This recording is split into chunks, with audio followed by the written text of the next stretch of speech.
지금 내용들을 보면은 결국 이 미 연준 금리 인상 요 내용에 대해서 기본적으로 왜 이런 그 금리 인상을 그냥 우리가 소위 말하는 그 베이비 스텝이나 빅 스텝도 아니고 자이언트 스텝을 밟고 있는 건지 주요 내용하고 배경들이 있다라면은 뭐 정 기자님께서 뭐 취재를 바탕으로 좀 내용을 주시면 좋을 것 같습니다. 일단 역시 물가 때문에 그런 거죠. 그래서 연준 같은 경우는 이제 또 한번 기준 금리를 0.75 ppm 정도 올렸는데 기존 미국 기준금리가 최고 4%까지 상승을 했거든요. 그래서 이참다 9월에 소비자 물가 지수가 전년 동월보다 8.2% 올랐고 특히 변동성이 큰 에너지 식품을 뺀 9월에 근원 물가가 40년 만에 최대폭 상승을 기록을 했습니다. 그래서 제롬 파월 의장이 이날 인플레이션 목표치인 2%까지 낮추기 위해서 강력하게 전념하고 있다. 그렇게 얘기를 하면서 또 물가 안정은 연준의 책임이자 우리 경제 기반이다 이렇게 밝혔습니다. 다만 연준이 향후 기부금 금리 인상의 속도 조절은 좀 가능하다고 밝혔는데요.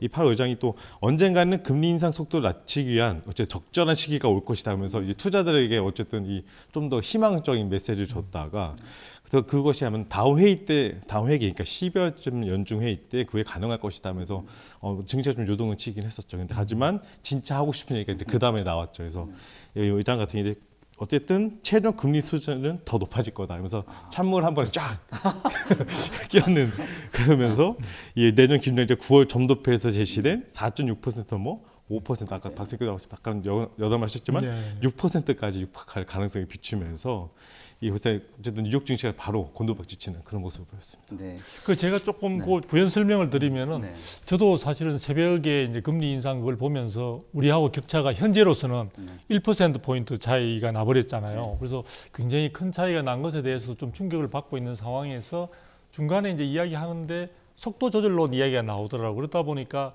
조금 이제 그런 부분들을 국내에서도 많이 이제 금리 인상이 좀 뭔가 좀 진정되기를 바라는 그런 어떤 분위기 속에서 저것이 주는 메시지가 좀 긍정적이지 않을까라고 생각을 했는데 나중에 이제 연준에서 그 의장이 이야기하면서 전체적으로 상단 부분을 굉장히 이제 크게 열어놓고 있다 하는 부분이 저한테는 굉장히 충격적이었습니다. 그리고 그러면 저도 이제 많은 전문가들을 통해서 듣는 이야기 중에 하나가 그러면 왜 지금 미국에서 이렇게 금리를 가파르게 지금 단기간 내에 가파르게 올리는데도 불구하고 미국의 물가가 잡히지 않을까, 그리고 그런 부분들에 대한 근본적인 원인이 뭘까, 이런 이야기들을 좀 궁금해 했었는데 그런 부분들에서 우리가 좀 이해를 돕는 부분들은 우리가 이제 그 최근에도 지금 코로나19 사태로 인해서 굉장히 어려운 상황이고 그런 부분들이 민생에서 영향을 미치는 가운데 국민들의 생활에 뭔가 좀 정부에서 지원해주는 그런 자금들이 우리 국내뿐만 아니라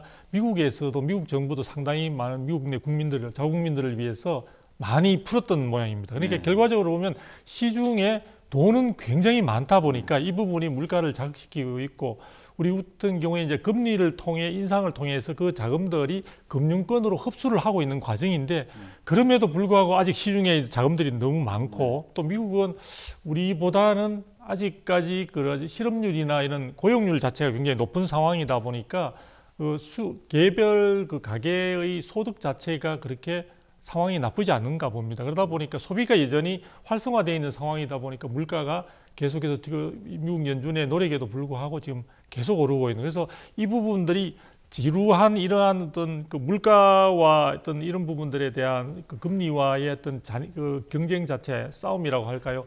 이 부분이 그러면 언제쯤 끝날 것인가? 사실 저는 그것이 제일 궁금했거든요.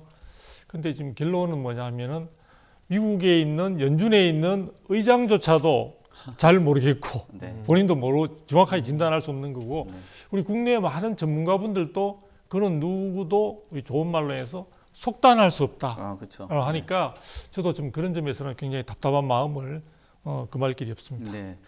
저도 뭐 보통 제가 새벽까지 안 자는 경우가 별로 없거든요. 뭐 메이저리그 예전에 할 거나 아니면은 뭐 유럽 축구 할 때 뭐 그때나 그랬는데 어제 저도 한 새벽 3시까지 안 자고 한번 봤어요. 어느 정도일까 충격일까 했는데 아까 말씀하신 뭐 물가 2% 잡겠다라는 게 참 쉽지는 않잖아요.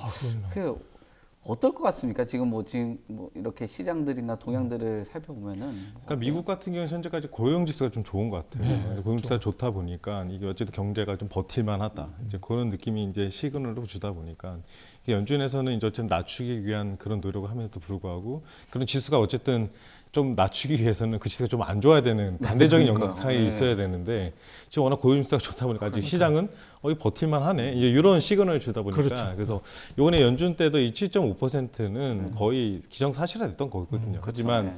이 다음 메시지 과연 파월이 입에서 어떤 말을 내놓을까 그거에 대한 그다음 기준이 상당히 저도 그게 없었는데 궁금했었거든요. 근데 아니나 다를까 그냥 바로 그냥 찬물을 그냥 뿌려서 네. 저도 마음이 아팠습니다. 아하.